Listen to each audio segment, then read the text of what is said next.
भगवत गीता से कुछ महत्वपूर्ण सीख हमें मिलती हैं जो हमें अपने दैनिक जीवन में अनुसरण करने चाहिए। श्रीमद् भगवत गीता में भगवान श्री कृष्ण हमें यह समझाते हैं कि कैसे हार जीत की भावनाओं, अन्य भविष्य के डर से हमें मुक्त होना है और कैसे अपने दैनिक जीवन को सुख से जीना है। भगवत गीता हिंदू धर्म के प्रमुख ग्रंथों में से एक है जो मन, शरीर और आत्मा की जीवन शैली के लिए मार्गदर्शन प्रदान करता है। भगवत गीता मात्र एक कहानी नहीं है। आज के सामाजिक प्रवेश से इसे कई तरीके से जोड़ा जा सकता है। अर्जुन, जिनके पास सब कुछ था, सुख, समृद्धि और एक खुशहाल परिवार, देखते ही देखते सब कुछ खो बैठे और उन्हीं सब वस्तुओं को वापस पाने के लिए उन्हें अपनों से ही युद्ध करना पड़ा। वह उस स्थिति में थे जहां उन्हें सब कुछ खोने के गम में जीते हुए अपनों के सामने खुद को विजेता साबित करना था। इतना ही नहीं, उन्हें अपने मन में कई शंकाओं और भय से जूझना पड़ा कि क्या करना सही था और निकट भविष्य में वह क्या खो देंगे। यही सब भय और शंका जो उस समय उनके मन में चल रही थी, आज कहीं ना कहीं हम सब के अंदर मौजूद है। हम सभी बीती बातों का दुख और आने वाले कल का डर रखते हैं। जैसे एक व्यापारी जिसने अपना व्यवसाय खो दिया है, वह सब कुछ खोने के बारे में दुखी होगा। वहीं एक उद्यमी जो कुछ नया करने की कोशिश कर रहा है, उसे असफलता का डर रहेगा। इसका मूल कारण हमारे अपने लोग या हम जिस समाज में रहते हैं वह हो सकता है। सामाजिक क्षेत्र में हम अपने आप को विजेता साबित करने के लिए लगातार प्रयास कर रहे हैं, जिसका परिणाम मानसिक रूप से टूटना हो सकता है। जीवन के निर्देशक के रूप में भगवत गीता से कुछ महत्वपूर्ण सीख हमें मिलती है जो हमें अपने दैनिक जीवन में अनुसरण करने चाहिए। श्रीमद् भगवत गीता में भगवान श्री कृष्ण हमें यह समझाते हैं कि कैसे इन हार जीत की भावनाओं, अन्य भविष्य के डर से हमें मुक्त होना है और कैसे अपने दैनिक जीवन को सुख से जीना है। भगवत गीता में हम देखते हैं कि अर्जुन, जिनके पास मात्र श्री कृष्ण है, वह कैसे विजय प्राप्त करते हैं और दुर्योधन के सामने, जिनके पास अक्षौहिणी सेना और अनगिनत सलाहकार है, वह हार जाता है। आप में से कई सवाल करेंगे कि यह संभव कैसे है? कैसे अर्जुन अकेला ही इतनी विशाल सेना से विजय प्राप्त कर सकता है? इस प्रश्न का जवाब देते हुए श्रीमद् भगवत गीता कहती है, सनात्मा अर्थात दुर्योधन जो अपने सभी सलाहकारों से सलाह लेना चाह रहा है, जिसे अपनी ही बुद्धि, विवेक, निर्णय और परिश्रम पर संदेह है, क्योंकि वह असत्य के साथ है, वह कभी युद्ध नहीं जीत सकता, चाहे सेना कितनी भी विशाल और ताकतवर क्यों ना हो। जबकि अर्जुन, जो अपनी भावनाओं को नियंत्रित करते हुए और खुद पर विश्वास करते हुए भगवान श्री कृष्ण के बताए हुए मार्ग पर चलते हैं, वह अकेले युद्ध जीतने की क्षमता रखता है। तो श्रीमद् भगवत गीता में भगवान श्री कृष्ण के अनुसार मनुष्य को कभी भी अपने विवेक, परिश्रम, बुद्धि और उद्यम पर संदेह नहीं करना चाहिए और सदैव सत्य और स्वधर्म के पक्ष में रहना चाहिए। जो मनुष्य अपने आप पर संदेह करता है और असत्य का साथ देता है, वह कभी भी जीवन में विजय नहीं होता। भगवान श्री कृष्ण ने गीता सार के माध्यम से एक बहुत बड़ी ज्ञान की बात कही है। जो मनुष्य बहुत मतलबी होते हैं और उनको बस अपने मतलब से मतलब होता है और वह अपना मतलब पूरा करने के लिए कुछ भी कर सकते हैं, उन लोगों का कभी भी भला नहीं होता। आपको यह बात भी बता दें, मनुष्य का स्वार्थ उसे अन्य लोगों से दूर ले जाकर उसे नकारात्मक स्थिति और ले जाता है, जिससे वह व्यक्ति संसार में अकेला रह जाता है। वही गीता में यह भी कहा गया है कि एक स्वार्थी व्यक्ति शीशे में फैले धूल की तरह होता है, जिसकी वजह से वह व्यक्ति अपना सही प्रतिबिंब कभी देख नहीं पाता। इसलिए किसी भी व्यक्ति को अगर जीवन में खुशीपूर्वक अपना जीवन व्यतीत करना हो, तो अपने स्वार्थ को कभी भी अपने पास नहीं आने दे, क्योंकि एक स्वार्थी मनुष्य दोस्ती में भी अपना स्वार्थ निकालने की कोशिश करता रहता है। इसलिए जीवन में ऐसा मनुष्य बने जो अपने साथ साथ लोगों की भलाई के बारे में भी सोचे, तभी जाकर वह मनुष्य एक सफल और खुशीपूर्वक अपना जीवन व्यतीत करता हुआ नजर आता है। ईश्वर हमेशा ही अपने भक्तों का साथ देते रहते हैं। जो मनुष्य इस प्रभावशाली सत्य को मान लेता है, तो उसका जीवन पूरी तरह से बदलता हुआ उसे महसूस होता है, क्योंकि संसार का निर्माण भगवान ने ही किया है और वही इस पूरे संसार को चला रहे हैं। इंसान तो बस एक कठपुतली है जो भगवान के इशारों पर चल रही है। इसलिए मनुष्य को कभी भी अपने भविष्य और वर्तमान की चिंता नहीं करनी चाहिए, क्योंकि भगवान उनकी हर एक विकट परिस्थिति में उनका साथ देते हैं और हमें मुश्किल से बाहर निकालते ही है। इसलिए हम सबको ईश्वर पर सदैव भरोसा रखना चाहिए। यह जानना निश्चित रूप से सार्थक है कि मन को कैसे नियंत्रित किया जाए। भगवान कृष्ण भगवत गीता में कहते हैं कि मन को निरंतर अभ्यास और वैराग्य द्वारा नियंत्रित किया जा सकता है। भगवत गीता में उनका कहना है कि मन अपनी चंचलता और अस्थिरता के कारण जहां भी और जब भी भटकता है, हमें उसे वापस आत्मा के नियंत्रण में लाना चाहिए। मन तो बच्चे जैसा है। एक बच्चा हर चीज की ओर आकर्षित होता है। यह सब कुछ चाहता है, लेकिन सभी चीजें इसके लिए अच्छी नहीं है। कुछ चीजें हानिकारक भी होती हैं, इसलिए माता पिता को अनुशासन में रहना चाहिए। कभी कभी बच्चा क्रोधित हो जाता है और रोने लगता है, लेकिन माता पिता उसे सबसे अच्छी चीज देने के लिए प्रतिबद्ध होते हैं, भले ही पहली बार में वह बच्चे को असहज लगे। इसी तरह से हम जो बुद्धि और आध्यात्मिक प्राणी हैं, उसे मन को नियंत्रित करना चाहिए। मन बहुत सारी भौतिक चीजों की ओर आकर्षित होता है और हम जहां भी देखते हैं, कोई न कोई हमसे कह रहा होता है कि अगर हमारे पास कोई न कोई भौतिक चीज हो तो हम खुश रहेंगे, लेकिन यह हमेशा झूठ साबित होता है। हमें कितना भी मिल जाए, फिर भी हम असंतुष्ट रहते हैं। इसलिए मन को अनुशासित होना चाहिए और अभ्यास से हमें इसे उन चीजों से दूर करना सीखना चाहिए जो इसके लिए अच्छे नहीं हैं। वैराग्य सहायक है, क्योंकि अगर हम समझ सकें कि वास्तविक खुशी भौतिक चीजों से नहीं बल्कि कृष्ण के साथ प्रेम पुण्य आती है, तो हम भौतिक इच्छाओं के सभी दबावों से अलग हो सकते हैं और मन को नियंत्रित कर सकते। इसलिए निरंतर अभ्यास और वैराग्य। अंततः हमें एक उच्च स्वाद विकसित करना होगा।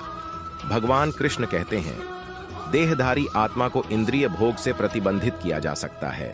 हालांकि इंद्रिय वस्तुओं का स्वाद बना रहता है, लेकिन उच्च स्वाद का अनुभव करके, ऐसी व्यस्तताओं को समाप्त करके वह चेतना में स्थिर हो जाता है। सब कुछ होने के उपरांत भी जो नहीं है अथवा उसे नहीं पाया जा सकता, उसकी चिंता में लगा रहता है। सुख दुख, कठिनाई, पीड़ा, मधुरता आदि की अति से बचकर सुखी जीवन जिया जा सकता है। जीवन को सही दिशा में ले जाने के लिए एक मध्यमार्गी दृष्टि की महती आवश्यकता होती है, तभी हम संतुलित बने रह सकते हैं। जरूरत से अधिक की चीजों का भंडारण तृष्णा को जन्म देता है, अतः जितना आवश्यक हो उतना ही रखें। भगवान श्री कृष्ण जी ने गीता के अपने उपदेशों में बारंबार जीव मात्र के जीवन जीने की प्रेरणा दी है। व्यक्ति सो से हटकर जब पर हित में ध्यान देगा, तो निश्चय ही वह स्वार्थ से दूर होकर संतोषी जीवन जी सकेगा। निजी स्वार्थ इंसान को केवल संकुचित दायरे में समेट कर रख देता है। एक दिन वह स्वयं को अकेला महसूस करने लगता है। लालच दर्पण पर पड़ी वह धूल है, जिसके कारण वह यथार्थ के दर्शन भी नहीं कर पाता है। खुशहाल जीवन जीने के लिए जरूरी है कि अत्यावश्यक लालच की प्रवृत्ति से बच कर रहा जाए और लोगों के बारे में भी सोचा जाए, तभी लोग हमारे बारे में सोचेंगे। परमेश्वर की खोज में आत्मयुगों से लगी है, जैसे प्यासे को जल की चाह होती है। जीवात्मा परमात्मा से बिछड़ने के पश्चात महाकष्ट झेल रही है। जो सुख पूर्ण ब्रह्मा सतपुरुष के सतलोक धाम में था, वह सुख यहाँ काल प्रभु के लोक में नहीं है। चाहे कोई करोड़पति है, चाहे पृथ्वीपत, चाहे सुरपति, चाहे श्री ब्रह्मा, श्री विष्णु तथा शिव त्रिलोकपति है, क्योंकि जन्म तथा मृत्यु तथा किए गए कर्म का भोग अवश्य ही प्राप्त होता है। गीता में भगवान श्री कृष्ण ने बताया है कि सच्चे मन से भगवान की पूजा करने से व्यक्ति पूर्ण सिद्ध को भी प्राप्त कर सकता है। जो व्यक्ति अपनी इंद्रियों को वश में कर लेते हैं और ईश्वर की आराधना करते हैं, उन्हें परम पिता परमेश्वर की प्राप्ति होती है। ऐसे लोग सिद्धि को प्राप्त कर कर सिद्ध पुरुष बन जाते हैं। जो व्यक्ति खुद को ईश्वर को समर्पित कर देता है, तो ईश्वर ही उसका सहारा बन जाते हैं। इस प्रकार से वह चिंता, शोक और भय से हमेशा के लिए मुक्त हो जाता है। गीता के उपदेशों से यह बात पता चलती है, जब इंसान अपना सब कुछ ईश्वर के प्रति समर्पित कर देता है, तो उसे जीवन में आनंद की अनुभूति होती है। श्री भागवत गीता के अनुसार परिवर्तन ही इस संसार का नियम है। गीता में कहा गया है कि जिसे तुम मृत्यु समझकर डरते हो, वह भी जीवन ही है, क्योंकि मृत्यु के बाद फिर से नया जीवन शुरू होता है। यहाँ सब कुछ बदलता रहता है। जैसे आज कोई अमीर है तो कल कोई गरीब बन जाता है। इसलिए गीता की इन बातों को समझकर अपने जीवन में उतारना चाहिए। सारा झगड़ा केवल छोटे बड़े और अपने पराये का ही है। इसे हमें अपने मन से निकाल देना चाहिए। हमें स्वार्थ और लालच को छोड़ देना चाहिए। भगवान श्री कृष्ण के कहे इन उपदेशों से अर्जुन को दिव्य ज्ञान मिला और भगवान के परम स्वरूप को उन्होंने देखा। श्री कृष्ण के परम स्वरूप का ज्ञान गीता को जानने वाला हर इंसान प्राप्त कर सकता है। अक्सर व्यक्ति बीती हुई बातों को याद कर कर दुखी होता रहता है या भविष्य की चिंताओं में डूबा रहता है। यह चिंता उसे अंदर ही अंदर परेशान करती रहती है, क्योंकि कहाँ जाता है चिंता चिता के समान होती है। इस चिंता की कोई दवा भी नहीं है। गीता के उपदेश के अनुसार व्यक्ति व्यर्थ में ही बीते समय की बातों पर अपना समय बर्बाद कर देता है और अफसोस करता है। भविष्य की चिंता कि कैसे किसी चीज को प्राप्त किया जाए। इन बातों में फंसकर इंसान वर्तमान पर ध्यान ही नहीं देता है। इसलिए गीता का कथन है कि इंसान को बीते समय की चिंता नहीं करनी चाहिए और बीती हुई बातों के बारे में सोचकर परेशान नहीं होना चाहिए। हमें केवल वर्तमान को अच्छा बनाने के बारे में सोचना चाहिए, जिससे हमारा भूत और भविष्य खुद ही ठीक हो जाएगा। हमें यह मानना चाहिए जो हो चुका है, जो हो रहा है और जो होने वाला है सब अच्छा ही अच्छा होगा। श्री कृष्ण अर्जुन की सभी समस्याओं का समाधान पल भर में ही कर देते थे। जो भी सभी धर्मों का त्याग कर श्री कृष्ण की शरण में आता है, उसे श्री कृष्ण स्वीकार कर लेते हैं और उन्हें उनके समस्त पापों से मुक्त कर देते हैं। भगवान कृष्ण कहते हैं, तुम शौक मत करो, मेरी शरण में आओ, मैं तुम्हें हर पाप से मुक्त कर दूंगा। श्री कृष्ण ने मोह माया का त्याग, कर्म को स्वीकार करना, कर्म करना और फल की चिंता न करना और क्रोध और ईर्ष्या का त्याग करना बताया है। श्री कृष्ण सभी मनुष्यों को अपनी शरण में बुला रहे हैं। वह उनके पापों को माफ कर देंगे। श्री कृष्ण ने परम पिता परमेश्वर को प्राप्त करने के लिए कहा है, जो इंसान ईश्वर के प्रति अटूट श्रद्धा रखते हैं, अपनी इंद्रियों पर काबू रखते हैं और मेहनत करने वाले होते हैं, वह जल्दी ध्यान प्राप्त कर लेते हैं। फिर ध्यान प्राप्त हो जाने पर उन्हें जल्द ही परम शक्ति की प्राप्ति होती है। उस इंसान का मन अपने कार्यों से भटकता नहीं है। इस प्रकार वह ईश्वर को प्राप्त कर लेता है। श्री कृष्ण कहते हैं कि श्रेष्ठ इंसान जैसा व्यवहार करते हैं, यानी वह जो जो कार्य करते हैं, दूसरे व्यक्ति भी वैसा ही व्यवहार यानी कार्य करते हैं। उत्तम व्यक्ति जो उदाहरण प्रस्तुत करते हैं, समस्त मनुष्य उसी का पालन करने लगते हैं। इसलिए उत्तम व्यक्ति को हमेशा अच्छे कर्म करने चाहिए। भगवान श्री कृष्ण कर्म की महानता के बारे में बताते हैं। कर्म करो लेकिन फल की चिंता मत करो को समझाते हुए श्री कृष्ण अर्जुन को बताते हैं, तुम्हारा अधिकार केवल कर्म पर है, लेकिन कर्म के फलों पर नहीं।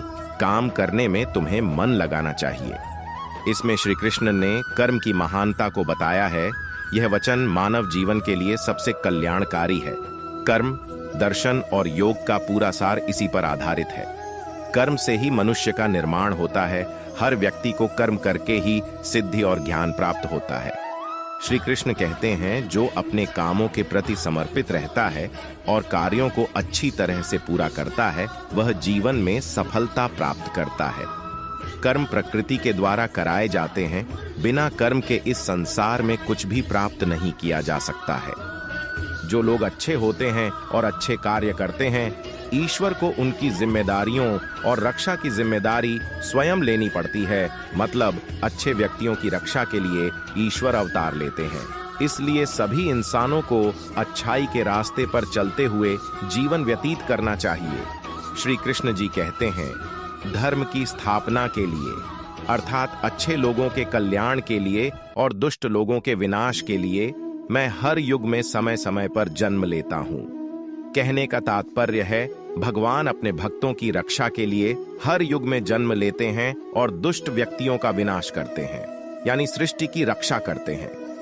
श्री कृष्ण के इस उपदेश का अर्थ है कि आत्मा को न शस्त्र से काटा जा सकता है, न ही उसे जला सकते हैं। आत्मा पानी से भी नहीं भीगती और आत्मा को न हवा सुखा सकती है। गीता के इस वचन के अनुसार आत्मा अमर और शाश्वत है। अगर इंसान की आत्मा मोह माया के बंधन में रहती है तो उसे मोक्ष की प्राप्ति नहीं होती है।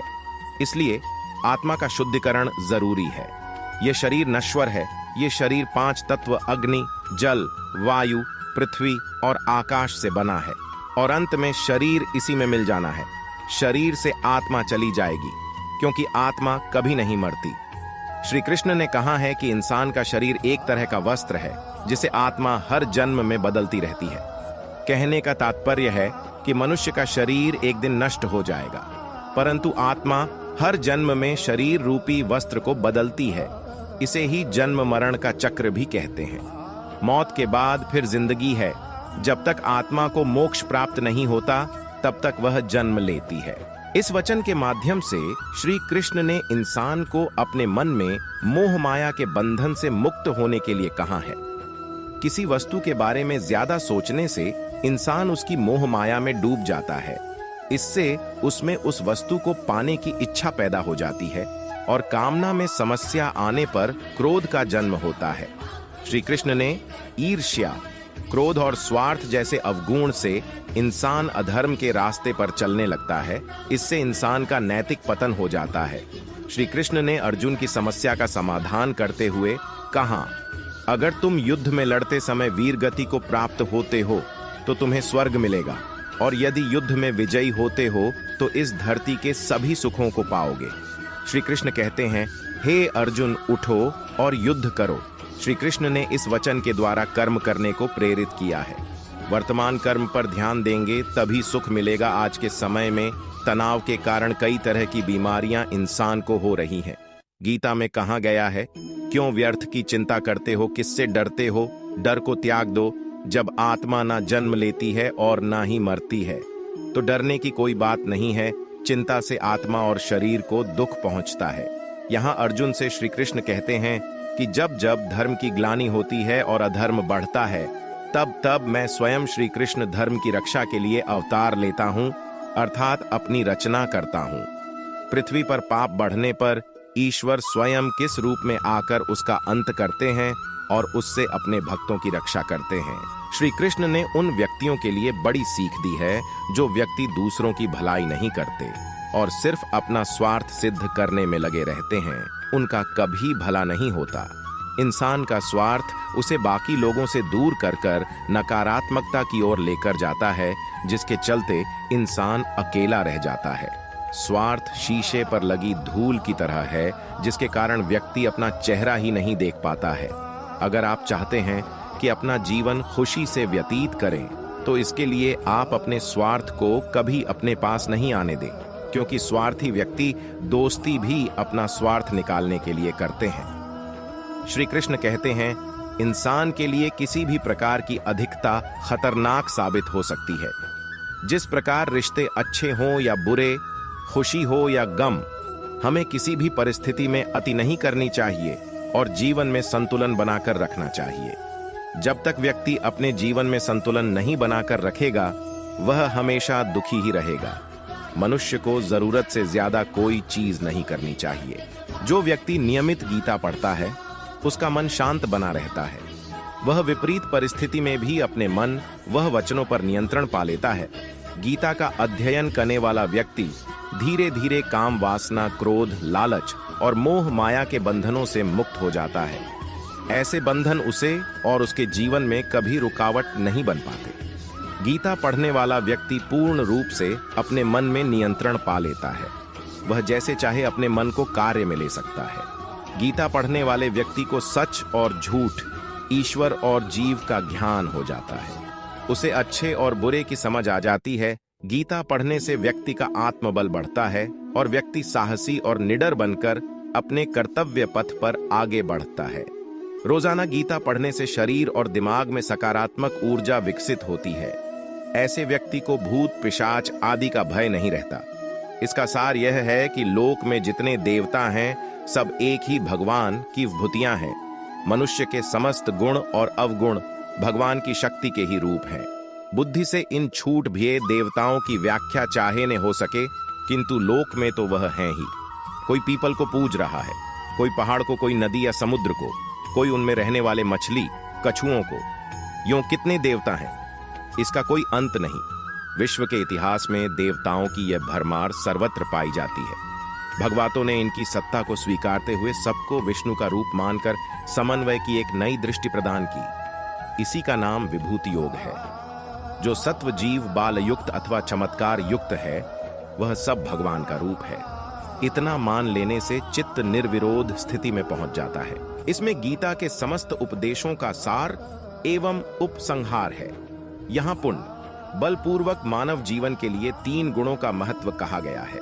पृथ्वी के मानवों में और स्वर्ग के देवताओं में कोई भी ऐसा नहीं जो प्रकृति के चलाए हुए इन 3 गुणों से बचा हो। मनुष्य को बहुत देख भाग कर चलना आवश्यक है, जिससे वह अपनी बुद्धि और वृत्ति को बुराई से बचा सके और क्या कार्य है क्या अकार्य है इसको पहचान सके। धर्म और अधर्म को, बंध और मोक्ष को, वृत्ति और निवृत्ति को जो बुद्धि ठीक से पहचानती है, वही सात्विकी बुद्धि है और वही मानव की सच्ची उपलब्धि है। इस प्रकार भगवान ने जीवन के लिए व्यावहारिक मार्ग का उपदेश देकर अंत में यह कहा है कि मनुष्य को चाहिए कि संसार के सब व्यवहारों का सच्चाई से पालन करते हुए जो अखंड चैतन्य तत्व है, जिसे ईश्वर कहते हैं, जो प्रत्येक प्राणी के हृदय या केंद्र में विराजमान है, उसमें विश्वास रखे, उसका अनुभव करे। वही जीव की सत्ता है, वही चेतना है और वही सर्वोपरि आनंद का स्रोत है। श्रीमद् भागवत गीता श्री कृष्ण के द्वारा अर्जुन को दिया गया ज्ञान है। जब महाभारत का युद्ध शुरू हो रहा था तो भगवान श्री कृष्ण द्वारा अर्जुन को कर्म योग का ज्ञान दिया गया। इस महान ज्ञान को सभी लोगों तक पहुंचाने के लिए इसको लेखबद्ध करना आवश्यक था। तो अब यहाँ प्रश्न उठता है कि वास्तव में भगवत गीता के लेखक कौन थे। तो मैं आपको बता दूं कि श्रीमद् भागवत गीता महर्षि व्यास के द्वारा बोली गई है। भगवान गणेश के द्वारा इसको लिखा गया है। तो इस तरीके से अगर हम देखें कि इसके लेखक कौन है, तो सामान्य भाषा में तो हम कहेंगे कि भगवान श्री गणेश श्रीमद् भागवत गीता के लेखक, परंतु वास्तव में इसके लेखक महर्षि वेदव्यास हैं, क्योंकि श्रीमद् भागवत गीता महर्षि वेदव्यास के ज्ञान के कारण ही लिखी गई है। सब कुछ श्री कृष्ण ही है, इनके अलावा कुछ नहीं है। ये संसार बनाने वाले, उसे पोषण देने वाले और उसका संहार करने वाले हैं। ये संसार को अपने आप से बनाते, अपने आप में और संसार के भीतर भी बाहर भी रहते हैं। हम कुणांश हैं और सुख की खोज में हैं, जो केवल कृष्ण में ही है। इन्हें ज्ञान, भक्ति और निष्काम कर्म से ही पाया जा सकता है। इन्हीं मार्गों की चर्चा गीता में है। ज्ञानी जानता है कि वह करता नहीं, सब कुछ प्रकृति के गुण करते हैं। भक्त कर्मों को भगवान के अर्पण करता है, मन सदा भगवान में रखता है, कर्मों से भगवान की पूजा करता है। कर्म योगी निष्काम हो फलेच्छा त्याग कर्म करता है और इस तरह से कर्म बंधन में नहीं बंधता। सांख्य योग की साधना कठिन है और बिना कर्म योग के नहीं हो सकती। कोई इन तीनों मार्गों में से किसी पर नहीं चल सके तो भगवान की शरण में जाए। गीता में भगवान, जीव और माया की भी चर्चा है। गीता अपनाओ और आवागमन से छूटो। मनुष्य का जीवन केवल उसके कर्मों पर चलता है। जैसा कर्म होता है वैसा उसका जीवन होता है। देवों में सबसे सुंदरतम देव श्री कृष्ण के जीवन की कई बातें अनजानी और रहस्यमयी हैं। आइए जाने 24 अनजाने तथ्य। नंबर 1, भगवान श्री कृष्ण के खड्ग का नाम नंदक, गदा का नाम कौमुदकी और शंख का नाम पांचजन्य था, जो गुलाबी रंग का था। नंबर 2, भगवान श्री कृष्ण के परम धाम गमन के समय ना तो उनका एक भी केश श्वेत था और ना ही उनके शरीर पर कोई झुर्री थी। नंबर 3, भगवान श्री कृष्ण के धनुष का नाम शारंग व मुख्य आयुध चक्र का नाम सुदर्शन था। वह लौकिक, दिव्यास्त्र व देवास्त्र तीनों रूपों में कार्य कर सकता था। उसकी बराबरी के विध्वंसक केवल 2 अस्त्र और थे। पाशुपतास्त्र शिव, कृष्ण और अर्जुन के पास थे और प्रस्वपास्त्र शिव, वसुगण, भीष्म और कृष्ण के पास थे। नंबर 4, भगवान श्री कृष्ण की परदादी मारिशा व सौतेली मां रोहिणी बलराम की मां नाग जन जाति की थीं। नंबर 5, भगवान श्री कृष्ण से जेल में बदली गई यशोदा पुत्री का नाम एकानंशा था, जो आज विंध्यवासिनी देवी के नाम से पूजी जाती है। नंबर 6, भगवान श्री कृष्ण की प्रेमिका राधा का वर्णन महाभारत, हरिवंश पुराण, विष्णु पुराण व भागवत पुराण में नहीं है। उनका उल्लेख ब्रह्मवैवर्त पुराण, गीत गोविंद व प्रचलित जनश्रुतियों में रहा है। नंबर 7, जैन परंपरा के मुताबिक भगवान श्री कृष्ण के चचेरे भाई तीर्थंकर नेमिनाथ थे, जो हिंदू परंपरा में घोर अंगिरस के नाम से प्रसिद्ध हैं। नंबर 8, भगवान श्री कृष्ण अंतिम वर्षों को छोड़कर कभी भी द्वारिका में 6 महीने से अधिक नहीं रहे। नंबर 9, भगवान श्री कृष्ण ने अपनी औपचारिक शिक्षा उज्जैन के संदीपनी आश्रम में मात्र कुछ महीनों में पूरी कर ली थी। नंबर 10, ऐसा माना जाता है कि घोर अंगिरस अर्थात नेमिनाथ के यहाँ रहकर भी उन्होंने साधना की थी। नंबर 11, प्रचलित अनुश्रुतियों के अनुसार भगवान श्री कृष्ण ने मार्शल आर्ट का विकास ब्रज क्षेत्र के वनों में किया था। डांडिया रास का आरंभ भी उन्हीं ने किया था। नंबर 12, कलारीपट्टू का प्रथम आचार्य कृष्ण को माना जाता है। इसी कारण नारायणी सेना भारत की सबसे भयंकर प्रहारक सेना बन गई थी। नंबर 13, भगवान श्री कृष्ण के रथ का नाम जैत्र था और उनके सारथी का नाम दारुक बाहुक था। उनके घोड़ों अश्वों के नाम थे शैव्य, सुग्रीव, मेघपुष्प और बलाहक। नंबर 14, भगवान श्री कृष्ण की त्वचा का रंग मेघ श्यामल था और उनके शरीर से एक मादक गंध निकलती थी। नंबर 15, भगवान श्री कृष्ण की मांसपेशियां मृदु परंतु युद्ध के समय विस्तारता हो जाती थीं। इसलिए सामान्यतः लड़कियों के समान दिखने वाला उनका लावण्यमय शरीर युद्ध के समय अत्यंत कठोर दिखाई देने लगता था। ठीक ऐसे ही लक्ष्मण कर्ण व द्रौपदी के शरीर में देखने को मिलते थे। नंबर 16, जन सामान्य में यह भ्रांति स्थापित है कि अर्जुन सर्वश्रेष्ठ धनुर्धर थे, परंतु वास्तव में कृष्ण इस विधा में भी सर्वश्रेष्ठ थे और ऐसा सिद्ध हुआ मद्र राजकुमारी लक्ष्मणा के स्वयंवर में, जिसकी प्रतियोगिता द्रौपदी स्वयंवर के ही समान परंतु और कठिन थी। नंबर 17, यहाँ कर्ण व अर्जुन दोनों असफल हो गए और तब श्री कृष्ण ने लक्ष्य वेध कर लक्ष्मणा की इच्छा पूरी की, जो पहले से ही उन्हें अपना पति मान चुकी थीं। नंबर 18, भगवान श्री युद्ध कृष्ण ने कई अभियान और युद्धों का संचालन किया था, परंतु इनमें 3 सर्वाधिक भयंकर थे। 1 महाभारत, 2 जरासंध और काला यवन के विरुद्ध, 3 नरकासुर के विरुद्ध था। नंबर 19, भगवान श्री कृष्ण ने केवल 16 वर्ष की आयु में विश्व प्रसिद्ध चाणूर और मुष्टिक जैसे मल्लों का वध किया। मथुरा में दुष्ट रजक के सिर को हथेली के प्रहार से काट दिया। नंबर 20, भगवान श्री कृष्ण ने असम में बाणासुर से युद्ध के समय, भगवान शिव से युद्ध के समय माहेश्वर ज्वर के विरुद्ध वैष्णव ज्वर का प्रयोग कर विश्व का प्रथम जीवाणु युद्ध किया था। नंबर 21, भगवान श्री कृष्ण के जीवन का सबसे भयानक द्वंद्व युद्ध सुभद्रा की प्रतिज्ञा के कारण अर्जुन के साथ हुआ था, जिसमें दोनों ने अपने अपने सबसे विनाशक शस्त्र क्रमशः सुदर्शन चक्र और पाशुपतास्त्र निकाल लिए थे। बाद में देवताओं के हस्तक्षेप से दोनों शांत हुए थे। नंबर 22, भगवान श्री कृष्णा ने 2 नगरों की स्थापना की या करवाई, द्वारका पूर्व में कुशावती और पांडव पुत्रों के द्वारा इंद्रप्रस्थ, पूर्व में खांडवप्रस्थ। नंबर 23, भगवान श्री कृष्णा ने कलारीपट्टू की नींव रखी, जो बाद में बोधिधर्मन से होते हुए आधुनिक मार्शल आर्ट में विकसित हुई। नंबर 24, भगवान श्री कृष्णा ने श्रीमद् भगवत गीता के रूप में आध्यात्मिकता की वैज्ञानिक व्याख्या दी, जो मानवता के लिए आश में सबसे सुंदरतम था। इससे सीख मिलती है कि कठिन समय में भी अपने शांत स्वभाव का त्याग नहीं करना चाहिए। दूसरा मंत्र साधारण जीवन जीना। भगवान श्री कृष्ण हमेशा साधारण जीवन जीने में विश्वास करते थे। गोकुल के राजघराने में परवरिश होने के बावजूद वह अन्य सामान्य बालकों के साथ रहते, खेलते और घूमते रहते थे।